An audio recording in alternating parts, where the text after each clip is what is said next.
it's almost like they have to learn, I wouldn't say it quite to the extent of like the working cow horse, they have to do 3 events, but we're essentially asking our sorting horses, I like to think of it, we're asking them to do 2 different things. We're asking them to hold a cow like they're cutting, and then the best comparison is to kind of go to a cow like they would in the cow horse, going down the fence almost, except they also have to go through 10 other cows while they're doing it. So we're asking them to do 2 different things. And like my philosophy that we kind of hit on earlier, I want them to be cutting horses first.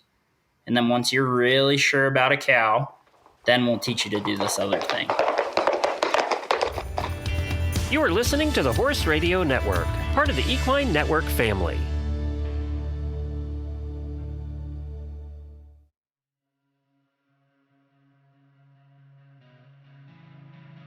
Welcome to The Ride, a podcast brought to you by Horse and Rider Magazine, hosted by Nichole Cherico and Emily Carey. This episode of The Ride is brought to you by Tribute Equine Nutrition. Let's be honest, no 2 horses are the same, so why do so many of us feed them like they are? Tribute Equine Nutrition's equine nutrition specialists help you create personalized feeding plans based on your horses and your goals.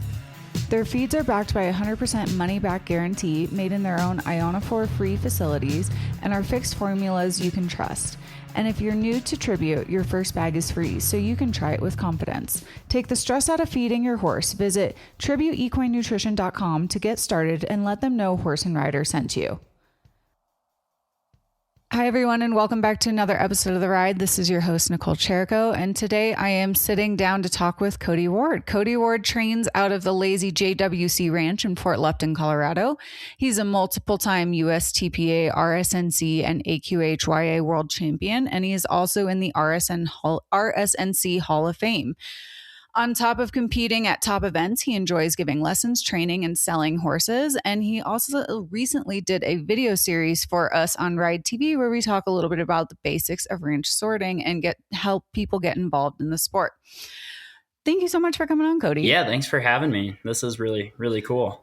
Excited. So for anyone who may not be familiar with who you are or the sport of ranch sorting, can you give us a little rundown of how you kind of got involved with horses and where your journey just in the horse industry began? Yeah, absolutely. So we've kind of always had horses around ever since I was a little kid. My dad's big dream. He grew up in town in Longmont, Colorado, but just grew up in town and played sports and stuff. And he, since he was a kid, he just kind of always wanted to be a cowboy. So when he graduated college and got married, my mom and him bought a place, and we lived at a different place for a little while. But as soon as they got out of college and got some money put together, they bought some horses, and then so we just kind of always had some trail horses around, and then. My dad did landscaping and reclamation work, and a guy that worked for us had some horses and did the ranch sorting and team penning. And he just saw that we had some horses one day when he was at the house, and he said, "Hey, there's a sorting practice going on like a few miles down the road from your guys' house. You should come down and try it." So we just took our trail horses down there and tried it and had a good time. And I was pretty young still. I was like 10. But my dad got big into it, and he liked competing. He played college sports and stuff. So he got big into it and started traveling kind of that first year and met some other really good friends. Dwayne and Amber Hayslip, who used to live up here in Colorado. And from there, he went to a couple big shows with them. And he bought a good horse at one of those shows and then came home and was like, okay, this is what we're going to do. So it kind of all started from there. So you got hooked at a young age, and you kind of did a little bit of other disciplines, right? You have a little bit of a background in cutting. We've talked about how you do some of the team penning. You did a little bit of rodeoing as a high school kid. How did you kind of find your kind of path into ranch sorting? And that's where you spend a majority of your time. What kind of led you to that discipline, and why did you kind of find it and decide that you were going to be a professional in it? Yeah, well, I certainly started my whole family's, competitive career in horses started in the ranch sorting and team penning. especially then, like they ran together. Like every show we would have gone to had both events at it, except for some of the early RSNC shows. But then we did a lot more USTPA and another local association, so it had both events. But we started there, and then my sister got introduced to Fallon Taylor, who we're still really good friends with. But so she's kind of started barrel racing. Well, then that led to junior high rodeo. And then she started junior high rodeo, and I was like, well, shoot, her and my dad are gone, a bunch of weekends doing that. I may as well try it. But I wasn't real big into rodeoing right there at the beginning of high school. And I was like, well, cutting, that's a cow.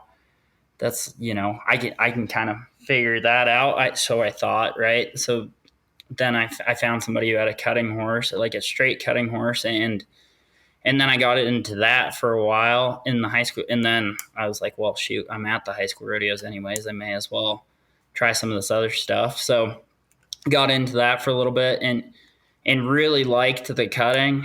And I'm super lucky. Like Kenny Platt, he won the futurity last year. He's won $4 million. He's an NCHA Hall of Fame trainer. He lives 10 minutes from us. So we were lucky when we were in high school learning how to cut. We had, one of the best guys in the world live right down the road. So we would go out there and do some lessons with him and ride with him and stuff, which I don't know if you would consider them lessons, because he was like, be here at this time and I want to be done 30 minutes after you get here. So be ready to go. But he's awesome. He's such a cool guy. And then, so after that, we just kind of, you get to the end of high school, and the whole time I'd been kind of keeping up with the penning and sorting. But really the big thing was when I was 16, I went and worked for Tom and Michaela Thorlickson in Airdrie, Alberta, and they run a big feedlot. And we went up there, and they had a lot of team penning horses at the time, and got to learn more about the business side of it. And I really just went because I wanted to go back to Calgary to the team penning there. And I thought it would be cool, and they invited me up to come work. And then after that, it's like, oh, we can kind of, learn more about selling horses and stuff and dealing with customers. And then I was like, okay, maybe I should get back into this more. And then from there, met some other people, the Rubies. And that's really where I started getting back into the penning and sorting heavily, because they had a son, Tanner's my best friend, and they were going to a lot of shows because they just started to get big into it. And they invited me to go to a lot of the shows. So I kind of pushed the high school rodeo stuff out of the way a little bit that last year, and was like, okay, I'm gonna try and focus on the team penning and sorting more. And then that was when I started getting a lot better, when I put my time into it. And then I wish there was a better way I got into the trading side, but I just kind of fell into it because I was getting a lot better and becoming an open rider. And at these shows, just got lucky and had some people say, well, would you take this horse home and ride it for us for a while and see if you can get it doing some of these things better? And then it just blossomed from there. And then once I got that established a little bit, Tom and Michaela came back in from Alberta, and we partnered on some horses that I got seasoned and sold, and did that for a while. And that was really cool working with them. So they got me my start buying and selling some of these horses. And then from there, I kind of was able to branch out on my own. But yeah, that's a long-winded answer of saying how I got focused on it. But yeah. No, it's great. You've mentioned quite a few people who have been a big part of your shaping as a horse trainer. Was there any kind of philosophies that you really took to heart that kind of helped you build your training business so it could be as successful as it is today? Well, there's obviously lots of people. Tom Thorlickson was huge on the business side of it for sure. And he's a guy that doesn't really say a lot, but when he does, you should probably listen. And he helped me a lot on the business side, just being smarter about, you know, making it work money wise. In that, you know, oftentimes you get lost and kind of just like, you know, you want this horse and that horse and everything, and people can just get a little too attracted to maybe the flashy stuff, and you got to make sure that it still pencils. So he taught me a lot about that, and then just a lot of little intricacies about, you know, making horses look right and everything. But as far as riding wise, um, just I was that kid that would really bother some of the trainers, like just kind of follow them around. Like I'm sure for a while, Tanner Keith got sick of me because I would just, I'm not riding in the open at all, and I'd just go ride up to him on a horse and start a conversation and just try and pester him. And then just watch him a lot. But Tanner Keith had a big impact, and you take bits and pieces from everybody. But Tanner was big, and just he was very helpful in talking to me a lot about some of that stuff, and just getting it set up. And then I am a huge fan of the cutting, and am still a religious follower of the cutting horse training online. So I haven't necessarily got to go ride with any of these guys besides Kenny Platt, and then I got to ride with Jesse Lennox for a day, but just watch a lot of those videos, and I think then took from some of that and got to overlap it. And there's so many people that have helped. And James and Remy Gear spent some time with them, going to a lot of their shows. And then the last couple of years, I think what's really helped is I rode with Joel Lesh a lot, not necessarily at his house, but just riding at the shows a lot with him, and just pulling bits and pieces from everybody, because everybody does it a little bit different. But like he really helped me just be critical of how does it actually function within the pen. Like everything can look pretty, but just how does it function? And then the person I work with the most now probably is Matt Stevens, and it's cool. I think we have similar philosophies on how we want horses to feel, and we kind of ride similar. So that's huge, and he's a wealth of knowledge. So get to ask him questions and figure that out. But it's really nice being able to work with him, and we work together on some other stuff as well outside of just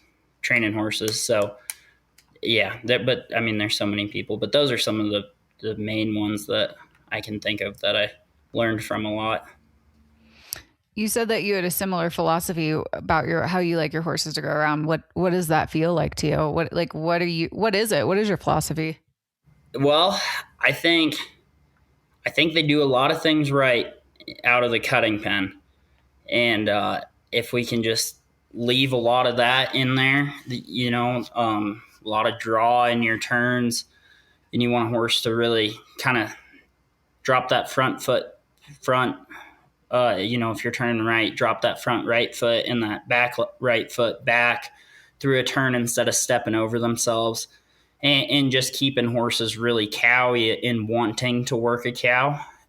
So we have a very similar philosophy there. And Matt worked in the cutting horse industry for a long time. So, and, you know, we just kind of fell into it, working together and just talking about it. And we are both big fans of cutting. So it keeps it easy to keep that philosophy the same, but a lot of the same principles from the cutting pen. And then, you know, I think as far as the sorting goes, if you can maintain a lot of the cutting principles in the gate, then all we got to do is get them to go through the herd effectively, which can be a struggle in of itself. But I think if they can cut and you can control them, they can work the gate. And so that takes half of the battle away anyways. But yeah, and then the herd work's a different deal. But yeah, it was just a lot of cutting principles, I guess. Yeah, kind of that finesse that comes with it, where that's really that soft, pretty, the draw, everything. Draw. Yeah, draw. And I can't copy Matt's accent, but a lot of draw. That's what we want. If you can get that, that's half the battle. right there. I love it. Yeah. Kind of switching, we've talked about some of the trainers who have kind of helped you in your career. Let's switch over to the horses. Have there been any horses that have kind of taught you the most in your career that kind of helped you get to the next level as a trainer and a rider? Yeah, I mean, there's lots of horses, and I say a lot. I probably wrecked more good ones along the way than I made, but a few that really stand out to me, and I'm still learning.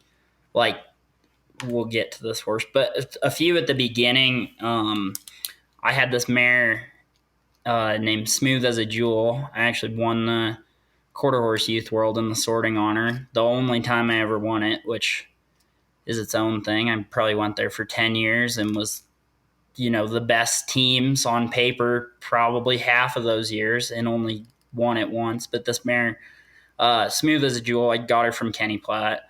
His son named her Corn. So, Corn. But she taught me a lot because she was it was just stupid. Like, I should have wrecked her because I got her right when she turned 4 and seasoned her not enough at home, and then just started taking her, and she just took it so well. And that was the first 4-year-old, a young horse like that I got to kind of go through everything on, and she handled it way better than she ever should have. I should have blown that horse up probably 3 times in the first 6 months I had her, and she would get a little hot and a little bit strung out, but she would really gave me a lot of leash to be like, hey, you need to fix this stuff before we go again. And that was the first horse that I felt like I kind of did the whole thing on, and sold her for, at the time, it was a lot of money.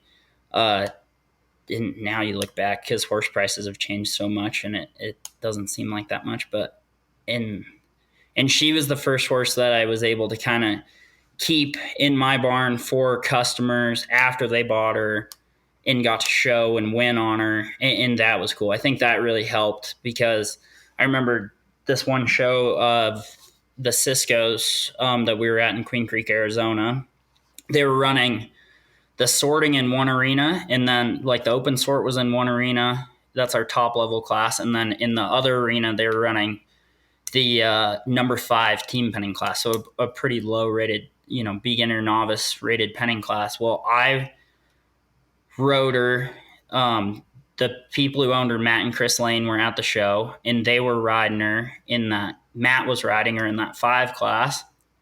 And I made it in the open sort finals, and I was like, the cattle were really tough, and I was last out, and I was like, I need that horse. So I go and get her from them, and they were so gracious. They always let me ride her whenever I needed her. And I go and grab her, win the open sort on her, and then we're taking the picture for the open sort, and Matt Lane is up in the finals of the 5 pen. So we, change stirrups, put a different bit on her. He takes her into the penning and wins the number 5 pen on her in a span of, 15 minutes. And that was cool. Like, that horse just taught me so much, and she was so versatile. And I think she really helped put my name out there anyways. But that was all her. And then another mare that we've got, Pebble, she still lives at our house. And we show her a little bit, but she was the first horse that really for all of Corn's awesomeness, she just stayed pretty level. She was the same horse in the first round as she was in the finals. But this Pebbles mare, her name's Smooth Bambi Kitty. They're both smooth as a cat mares. She was the first horse that showed me, that really taught me that horses can care, and understand the difference between, this is just a little show and, a first round run or like a finals. And in this mare, she cares when it's the finals. You can just feel it in her. It's hard to explain, but, in the first round, she's pretty good, pretty solid. Doesn't do anything real athletic. Just just kind of gets you to the right spots. But if you go to ride this horse in the finals, like you can just feel her heart beating through the cinch, and she really cares. So that was the first horse that showed me that was like, oh, they have a stake in this too. It's not just a good or a bad horse or whatever. Some of them, that kind of next level of a horse that really has a lot of try. And then the one that I'm learning from all the time in a mare that you guys videoed on our Ride TV series, that bald-faced mare, Harley. She's a one-time royalty mare that Kenny Platt also trained as a 3-year-old. But she's just like the next level of horse, just like a monster athlete. She is so cowy and just kind of that next level. And she's maybe not what we would call typically my style. Like I like to be able to kick on one a little bit and have them with a lot of draw, and like you're always kind of pushing them forward. And this mare is very forward and feely, and if you look at her the wrong way, she might kind of jump out from underneath of you. So that horse is still teaching me a lot, but she's giving me a lot of confidence. Like I started her too at the beginning of this year in the sorting, and she's just given me so much confidence to be like, oh, you can ride this kind of horse too and do a good job with her. And I think we've done a good job with her so far. And she's turning into one of the better horses that I've ever had. So just those three are, and it helps. They're kind of my favorite three as well. So that sure helps their case for being impactful. Yeah. We also, during the video shoot, bonded over our love of mares, which I don't find many horse trainers that are like, I just want a mare. And I was like, yep, I'm with you. Yeah. I like a good mare. Yeah. I hate a gelding. Like I've ridden lots of good ones. They're dull. They're just like kind of. They're just annoying too. It's like you can, a gelding, you got to remind them 17 times, like don't chew on the fence. In a mare, you can like smack them on the forehead and be like, don't do that. And you walk past that spot for the next 10 days and they stop and throw their head up like, oh, he's gonna smack me again. They're a lot smarter, I feel like.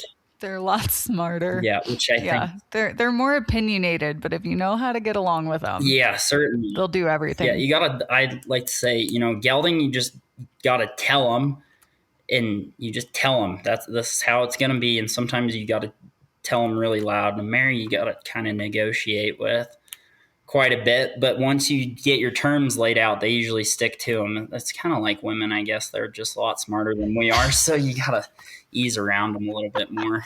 But oh, I love it. All right, favorite run, kind of going off of the horses. We've talked a little bit about you took those horses up to some pretty cool events and did well, but is there a run that stands out to you that you still think about today? Yeah, one that gives me, on the questions we kind of talked about, you said something that maybe gives you goosebumps.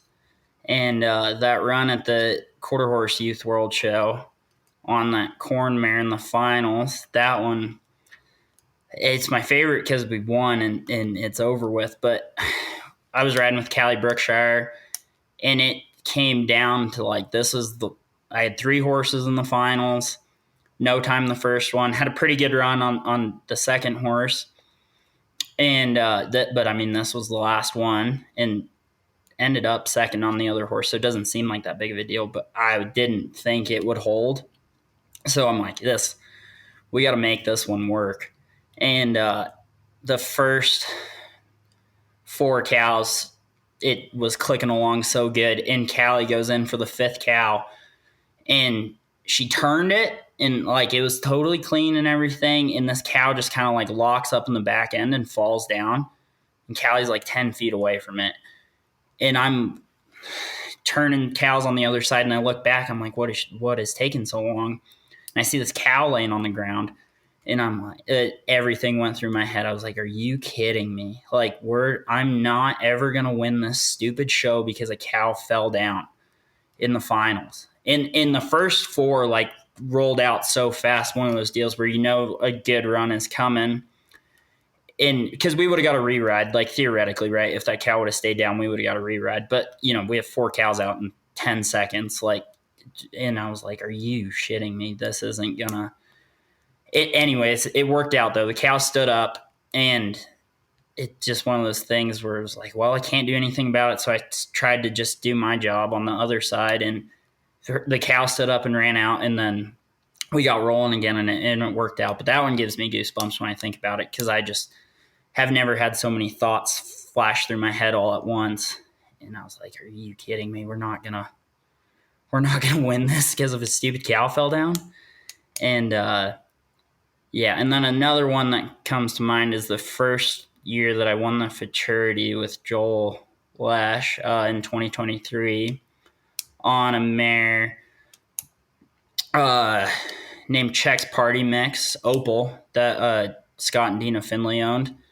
That was cool because we were one of the fastest times out of the first round, had a good run in the second round. So we're leading it going into the finals, and it was just one of those, it seemed like I'm almost better off if we just need to have like a couple of cows or run like a 10, you know what I mean? Just makes the plan a lot easier.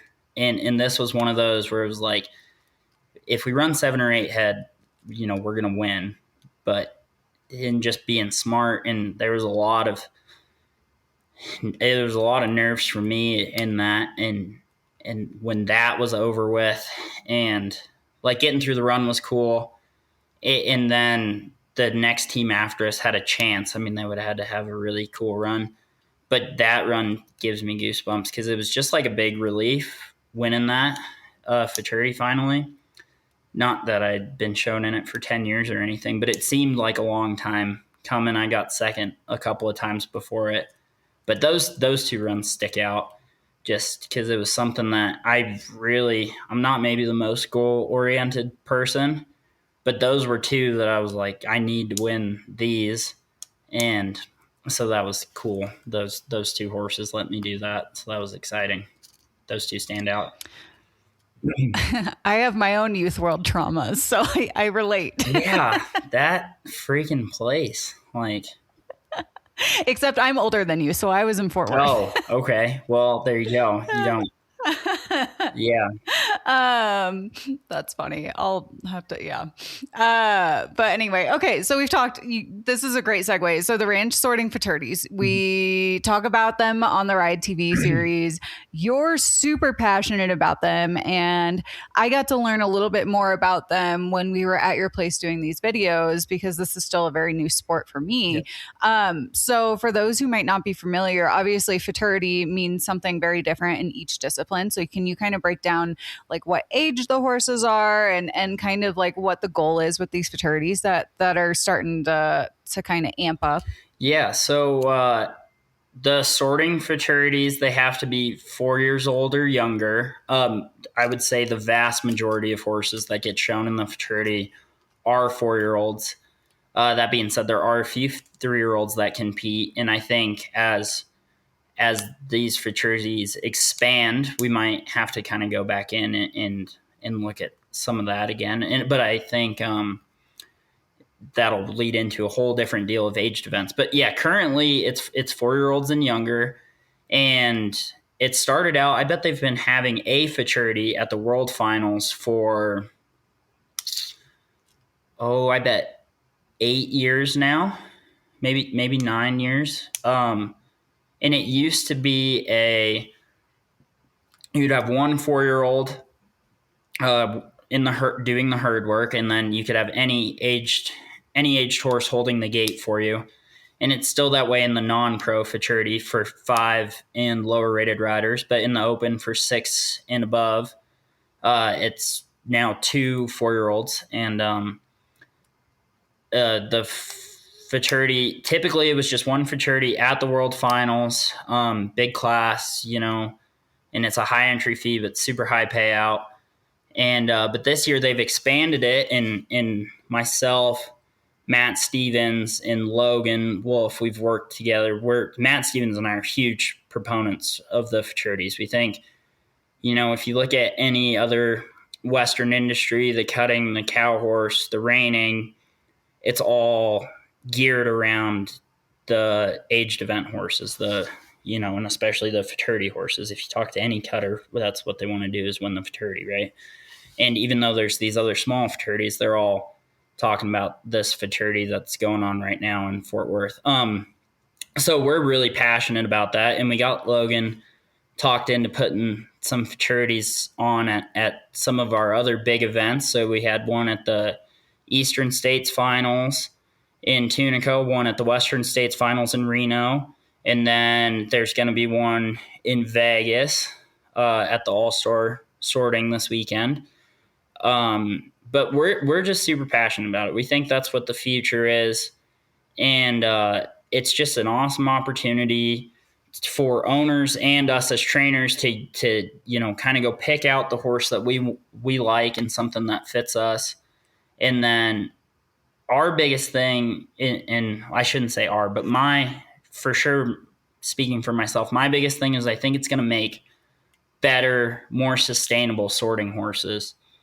Because to get these 4-year-olds to work, and especially as we keep adding more futurities, to where we're going to have a little, kind of futurity show season, to get these 4-year-olds to work at a high level that long, that early in their career, you have to put a very good foundation on them and get them early, at the end of their 3-year-old year or beginning of their 4-year-old year, and you have to take your time and put a really good foundation on them. And I think that's going to really help us create more sustainable sorting horses. That's probably one of our biggest problems in this industry right now, is there's a lot of turnover of horses, and it's it's a really intense thing on a horse's brain. And some of these horses maybe get pushed into it a little bit too quick as far as competing without having a really good understanding of what they're doing. And so we see a lot of turnover in that, and that's the really tricky thing. I think that's maybe holding our industry back just a little bit, is that there is so much turnover. Well, it's hard to sell a 6-figure sorting horse when you are looking at potentially only getting 2 years of really, really high quality competition out of that horse. Not saying that is the case all the time, but you definitely see a fair amount of turnover in our horses. So I think starting them a little bit younger and just a more of an emphasis on these futurity horses is going to make us have a better product overall. But yeah, and then I guess I should throw in our Matt Stevens and I, we have our Trailblazer incentive. So horses that were purchased directly from Matt or I, we have a special incentive, and we add it not just to the futurity classes. We've added it to some other classes, like the number 10 class at the World Finals, and we put it in the 10 shootout, in Reno at the Western States Finals. But we put it in every futurity, every non-pro futurity they have. We put our incentive in there, and we'll continue to do that. If RSNC or any other production association puts on a futurity, a non-pro futurity, we'll put money to it, because we really do believe in it, and we think that's where the future's going. So, yeah, I can't be positive enough about the futurities. I should say I believe in them.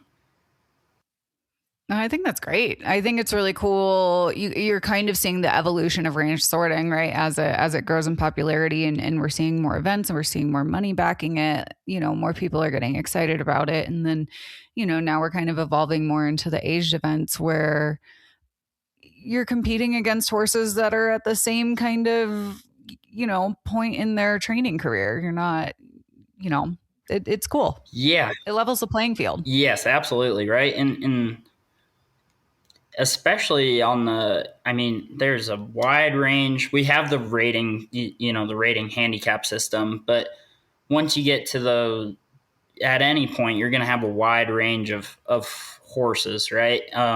But these 4-year-olds, it just makes, no one, I wouldn't say, has them anytime before they're 3, so we kind of all are starting at the same point. And I think it's cool too. You just get to see everyone's different, and I think everyone puts a little bit of their own style on all their 4-year-olds. So you get to see just a little bit of what everyone's are about. And it just keeps new horses coming into the sport all the time.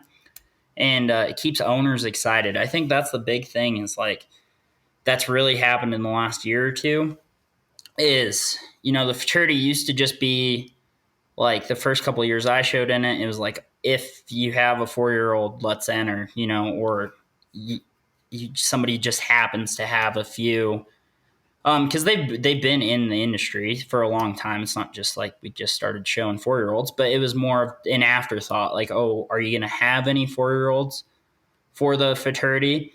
And now, we've got people like I've got customers at this point in the year that are, and even before now, that have seen the futurities grow, and they're like, hey, we need let's find one for next year, and which is really cool because and it just gets people excited about it, and because just like us as trainers like to watch these horses grow and progress, I think owners too like to follow that journey of getting a prospect and picking one out and then getting to see how they progress, and then a lot of these owners too, they're doing this for fun, but they're a lot of successful business people and they're competitive, and maybe this gives them another outlet to be competitive in.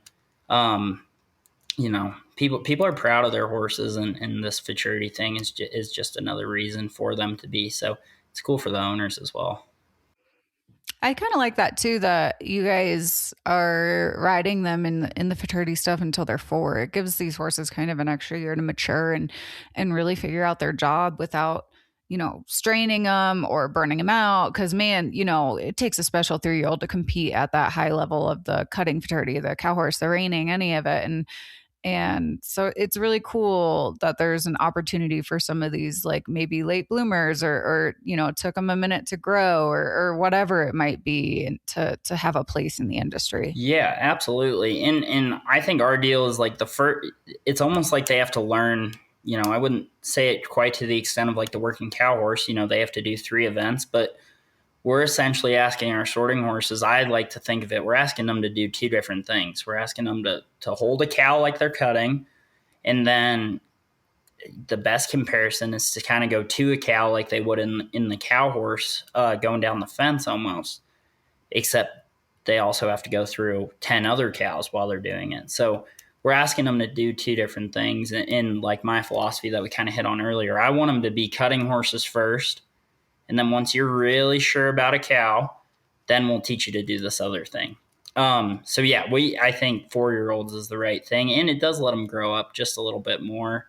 And for their brain is the biggest thing, because a lot of I don't know if you followed the cutting futurity at all, but I'm a huge fan. Like watching those 3-year-olds, like they're plenty athletic enough to do anything I could ever ask them to do in the sorting pen, but not putting, like our first futurities in June, right? June of their 4-year-old year. So we've got another 6-7 months after the cutting futurity season wraps up for their mind to develop and to teach them this new thing. So it's super cool. They've got plenty of time, and you can have a horse really, really solid and ready to roll before the first time they ever have to get shown in a futurity. So it's cool. So let's kind of talk a little bit. We've already touched on some of this, but let's talk a little bit about the horses that you tend to find excel in the ranch sorting. Obviously, cutting is something that you like them to have a background on, or breeding, just because that's the way that you like your horses to feel. But what are you kind of looking for when you're shopping for a prospect?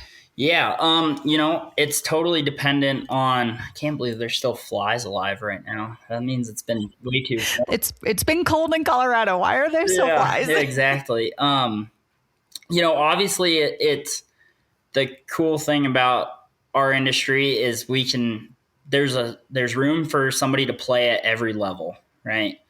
In speaking monetarily, like there's room for the $15,000 horse, and there's room for the $50,000 plus horse, right? And so looking at prospects just depends on, if I'm buying for myself or for a customer and what they're able to spend in all those things. But just for myself, I want to look for something, I've got my favorite bloodlines, but something that's been cut on, and I like something that's pretty stout.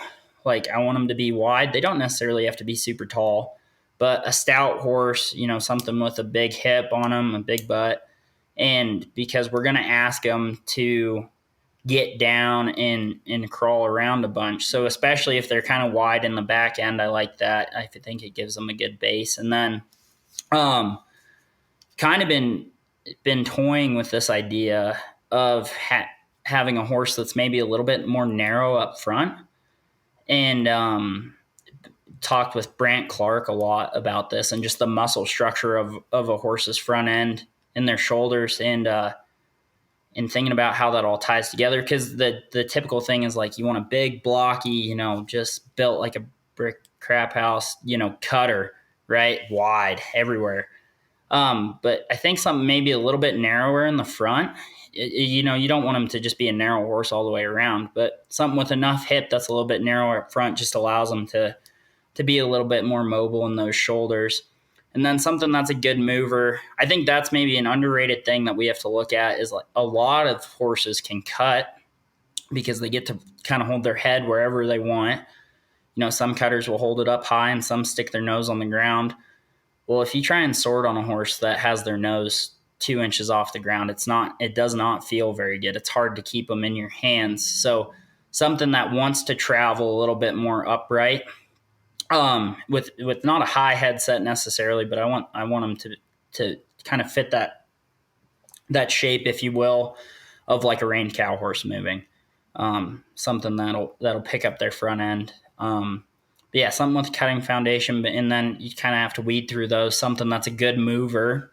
And then if I'm able to go try the horse, I want something that isn't offended about getting handled in their mouth. Like some of the best cutters I've rode, when you pick up your bridle reins, they feel like a 2x4.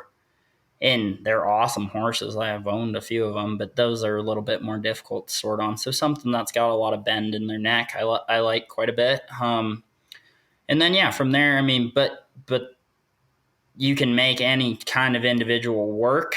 And then it's just going to look at the individual, because I will own horses that go against all the things I just said, but I like them enough as individuals that you kind of can overlook some things. So something that's got a lot of try, that's probably my number one thing if I'm looking for a prospect for myself. We can work out all the other stuff if they've got a lot of try and grit, because they're going to have cows right there in their chest. No matter what, it's going to happen at some point. So something that doesn't want to give up on you, and that's where I kind of lean a little bit towards mares, just because they seem to take it a little bit more personal. But a mare won't work for everybody, so kind of keep options open. But yeah, those are some things I look for when I'm looking for a prospect, especially. I like it. So we've talked a little bit about the horse, but the great thing about range sorting is that those who are maybe just getting involved in the sport or new to riding in general, they can kind of start in this industry with just about anything that they might own to kind of get a taste for it. And then obviously as you get better and you win more money, you're going to need a certain kind of horse to be competitive. But it's a really cool industry because so many people from so many disciplines are able to kind of get involved. Like you said, you started on a trail riding horse, and you're not the first person to tell me that they've started on a trail riding horse and now their lifetime earnings are over $100,000. Like it's really cool. So for those who are maybe wanting to get involved, what is your advice? Like what do you recommend somebody do, whether it's go to a clinic, go to a horse show, reach out to somebody? If I were going to be like, hey, I want to do the ranch sorting next week, what are you going to tell me? Yeah. Well, the first thing is we're very lucky with Ride TV, with I have a Patreon, with YouTube, with all this stuff. Like you can go find it. So the first thing I would do is watch some videos of it, whether they're instructional videos or just videos of people competing, and get a bit of an understanding of what it is. And then, the RSNC website is a great place to look for some trainers, find a trainer in your area. And, that's the tricky thing. We do a good job of highlighting maybe the top end trainers, right, in our industry. But I would be totally honest, like it's hard to get in maybe with those people, like I don't take just a bunch of super, super beginners. That being said, I do have one lady that I got from Jill Cook sent her my way, a cow horse trainer in Colorado here.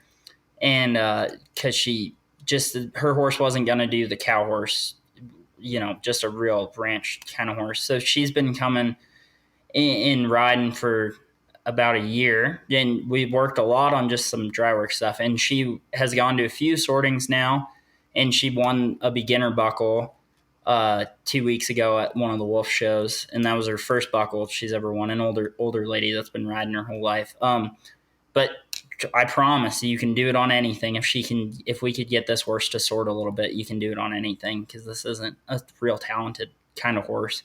And I don't think she'll be offended with me saying that. We've talked about it lots, but just looking into, you find ways to educate yourself, and then understand too, the more effort that, it's like anything, the more effort you put into it and are willing to practice and understand not only how the game works, but how do I get my horse to move, to understand and do this effectively, the better off you'll be. And all you can do is, like, this is my huge thing. If I've got questions, ask, whether or not in whether you're at a show or wherever. Like, I would say the great thing about ranch sorting is you can find one in your area, and it's relatively cheap to go to, especially at the beginner levels. So just go to a couple shows once you understand a good idea of it. Ride that beginner class, talk to people at the show. And that's where I'm big on watching some videos before, because if you watch some videos and kind of get an understanding of it, and then you go to a couple of these shows, you'll be able to identify who are the top end of the competitors there, and then just go ask them a couple of questions. I would say very rarely in our industry do you find people that won't answer questions for a beginner. And just from there, just start building on your bank of knowledge. And the more time you can spend on your horse, working on different drills and maneuvers, the better off you'll be, for sure. I love that. So, I guess my next question, because what would be a misconception people have about it, and what do you wish the writers have a better understanding of, right? Yeah, I know we've kind of touched on this a little bit, but I think there's lots of misconceptions, and some of them aren't, totally unfounded. I think there's the thing that it's just a bunch of yahoos on horses and snaffle bits, yanking their faces off and stuff. And there is plenty of that, in the industry, but there's also, it's really turning into something that is, starting to become a specialized event that there's lots of us that are out here every day working these horses, trying to get better. It's not just like, it's moving less away from just buying something out of the cutting pen and trot them through the cows a few times and let's go to the sorting, at the highest level. Right. So, there's guys, lots of guys just like me that are out here working these horses and trying to get them better and trying new tactics and strategies and different training things to get these horses better and more specialized. So I think that's a misconception. And then that, it's not all just yelling and screaming and pulling on them. It can look really cool and have a lot of flow to it. And that's something, that we're still working on as an industry, but it's evolving. And I think we're getting more specialized and getting better horses and becoming better horsemen in the industry and better competitors and stuff. And I think now more so than ever, there's more people, not just at the top end, but people coming up through the ranks that are really interested in not only getting better and winning, but becoming better riders and having a better understanding of what makes these horses do these things. Whereas maybe a little bit more so in the past, people were just like, how do I get to that next level of winning? And now more than ever, and I'm very lucky to be training in this time, because I've got more customers that, come to me and just want to learn, and they can go to a show and they're okay if they feel like their horse got better and they got better if they didn't necessarily win, because there's a lot of things that go on during a sorting run that are out of our control. And but you see people now being more focused on the educational side and becoming better horsemen and women and getting better horses and working on that. So I think that's a misconception. It's not just all a bunch of yahoos yelling and screaming and pulling around in snaffles. Yeah. I could see it being chaotic to someone who doesn't understand what is happening, but yeah, the range sorting is really cool because it's very black and white, right? Like you're either going to win or you're not. There's no judging. There's no, this person likes this style over that style. It's, can you get your, cows in order through the, gates and, do what you got to do as a team. And so I think that's what makes it a really fun event, is that if you lose, it's not because the judge liked so-and-so and there's politics or someone spent $500,000 on a horse. It's no, they just got their cows through faster. Maybe they had better communication with their horse or their teammate or whatever it might be. But it's very black and white and easy for people to understand once they actually participate. Yes. Yeah, absolutely. That's one of the first things my dad said when we were younger, in looking at all this stuff. And he likes the timed events. If we were rodeoing and doing all that stuff, he liked the timed events a lot better. There's no politics. It's just, what does the clock say?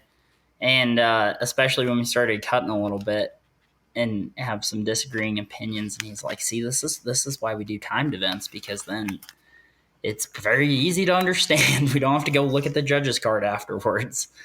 So I agree with that. It makes it easy to follow, and just, yeah, it's very easy for people to understand once they get into it. And it looks less and less, there are runs obviously that are super chaotic. It's just like there's a top end and a bottom end to any industry, right? I've been to some weekend cuttings that are not awesome, and schooling horses and stuff, and I've been to lots of sortings that are the same way, and I've been to some sortings that are really cool, and you run a set of finals and every horse in the finals is awesome, and the riders are awesome, right? So there's a top and a bottom end to anything. And then I think the other thing too that people should understand is, in working cattle and stuff, is like, we're not always necessarily just like walking through them on the ranch, like especially sorting cows and calves out of a pen. Like, if I need to lope up in front of this calf to stop it, like, we can do that. And that is how you would do it on the ranch. Like, if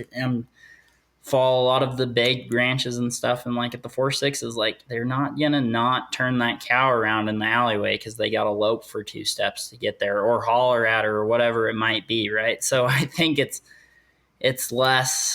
closer to what actually occurs than people oftentimes give it credit for.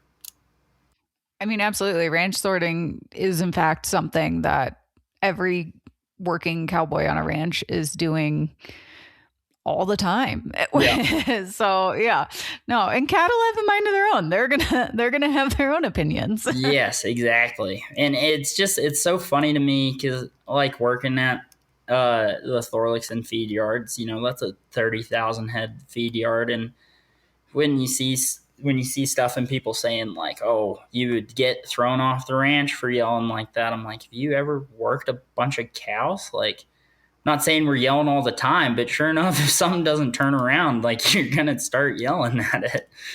And it's just kind of funny because it's closer to being really accurate than it is to not being accurate at all of what the foundation for the sport was supposed to be. Absolutely. Well, for those who want to learn more, obviously we have Ride TV's training series with you, but you're very active on social media. You guys have a website, you do videos. Can you kind of tell people where to find you? Yeah. Great place is Facebook. Like everything, we've got, I've got a personal Facebook page just under my name, and then the Lazy JWC Ranch Facebook page, and there's links to our website, our Patreon account, and then our website is lazyjwcranch.com. I would say, I'm relatively techie because I am in my 20s, but You're young. yeah, I do a better job of staying up to date with all the happenings on Facebook than I would on our website. But our website gives all the information and in links to everything. But yeah, if you want to find out more about it, those are some great places. And the website's got my phone number, and Facebook's got my phone number and everything. And yeah, if you're really interested, give me a call. I like to talk on the phone. I like to talk. So if someone's interested and really curious, feel free, reach out. Um, And you also do clinics every once in a while. So that's something else to keep in mind, because the clinics are an amazing way to kind of get involved in the sport and truly understand what it is you're trying to do. Yeah, we do clinics, and I try to keep up a good clinic schedule. That is, I should do a better job of making those easy to find for people. But we'll be in, anyone in the Arizona area will be there these first couple weeks of December doing clinics, and that'll all be posted. But I try and do quite a few clinics around the country, probably 6 a year, in different areas. But I think that's a great place. Something that I didn't do a whole lot when I was starting out was go to a lot of clinics, and they can be a little bit tedious for somebody that is already involved in the ranch sorting, if you want to just go practice. But I think that's something that, and might just use this platform to say this, but like if you go to a clinic, or especially one of my clinics, and for better or for worse, I'm going to present it as a clinic. Like, I'm going to try and use this time to divulge as much information as I can. I've got some of my own personal things that I like to hit on at every clinic that just from traveling and competing, I think people need to work on. But then I want to set up different situations and answer people's questions. But I'm going to spend a lot of time trying to give as much information as I possibly can for the public to take home and be able to work on, and then, give drills and all these other things for people to take home. But I think that's maybe a bit of a misconception in our industry, is a lot of times clinics are just like a guided practice essentially. And that is not the structure of how my clinics are going to generally be. So better not trying to offend anybody, but that's just how I set mine up. I want to try and give as much information as I possibly can. And if people have questions, we'll answer the questions, but I'm going to spend a lot of time talking and just try and spew information out there. 'Cause that's something that I didn't have, that I wish I would have a bit more, or at least, in a lot of what I think about a lot is like I had a ton of opportunities when I was a kid. I got to go to so many different people's places and all these different shows and travel. And, so I could just kind of pick up on stuff from sitting on the fence and watching, that old adage, just sit on the fence and watch. But it would be easier to, just be able to go to a clinic and get to pick somebody's brain for 4 or 5 hours or whatever it is. So that's how I try to make my clinics. I'm going to give you a ton of information, and, feel free to record. Like, lots of people take videos during the clinics and stuff. Feel free to record it, take it home, so you can practice stuff. But that's how mine are going to be set up a little bit more. But I think that, and we're starting to get more and more that way, I think, in our clinics and in all this other stuff that you guys are doing with Ride TV and stuff is going to just help that more and more. But yeah, I'll try and stay up to date better with clinics going on throughout the country. But it's a great way to learn. I think I sure enough will give you lots of words during one of my clinics to think about. Whether or not they make any sense is up to you guys. But I'll sure talk a lot and try to divulge information. There's no secrets. I don't have any secrets. So if you have a question, just ask. I think that's great. And it's so funny that you said that it's not going to just be a guided practice, because when we had done a clinic with Brad Barkemeyer and it was on team roping, Brad is obviously a cow horse professional, but he also dabbles in some of the team roping. And I remember one of the guys who was participating in clinic was like, man, this is the worst I've ever roped. And Brad was just like, we're not trying to get good runs in. We're trying to school our horses to teach them something. Like, it's okay if we miss the cow or you don't get it as fast as you would like. That's not the takeaway. The takeaway is all of these drills you can do to make it count when it matters. Yes, exactly. That was something I always find at my clinics, because I like to leave a little bit of time, typically at the end of a session, to make kind of some more live action type runs. And I try to preface it with, hey, we're still, if there's an easy opportunity that presents itself, go make an effective cut, right? And if they want to lay out an order, just go do your deal. But it's crazy, people that are riding all day and going through the drills really well and smooth and controlled, and then as soon as you're like, okay, here you go make a run, and the foundation, the wheels fall off the wagon so quickly, and then we wonder why we're having issues and stuff. But clinics, I really think clinics are meant to be clinics. Like, bring a green horse or bring something that you need to work on. I would get way more out of that or I would think you'd get way more out of that than bringing your best horse. Like, I use my clinics too as an opportunity. It gives me an awesome opportunity to work some younger horses and make them be patient and stuff. And like, you won't ever see me on one of my open horses at a clinic, probably, because they don't need that. The ones that need some work are there for a reason. So. Absolutely. Well, Kody, thank you so much for talking with us today. It was awesome to learn a little bit more about you and the growth of range sorting. I appreciate it. Thank you.